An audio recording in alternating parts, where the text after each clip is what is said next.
ஒரு சிறிய கிராமத்திலிருந்து சில மீட்டர் தொலைவில் உள்ள காட்டின் ஓரத்தில் ஒரு பெரிய பாம்பின் தோல் கிடந்தது.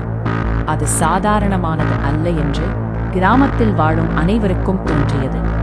அந்த நேரத்தில் ஒரு பெண் அங்கு வந்தாள். அவள் முகத்தில் அமைதியான ஒரு பதிவிருந்தது, ஆனால் அவளது கண்களில் ஒரு மர்மம் இருந்தது. அதை எரிக்காதீங்க என்று அவள் மெதுவாக கூறினாள். ஆனால் யாரும் அவளை கவனிக்கவில்லை. பாம்பின் தோல் தீயில் எரிய ஆரம்பித்தது. ஆனால் அந்த தீ சாதாரணம் அல்ல. அந்த பெண் மெதுவாக சிரித்தாள். நீங்க தாமதமாக வந்தீங்க என்று அவள் கூறினாள். மறுநாள் அந்த இடம் காலியாக இருந்தது.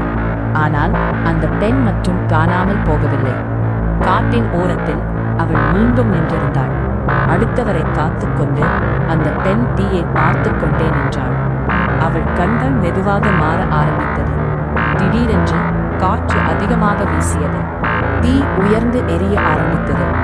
யாரோ கோபப்படுவது போல்.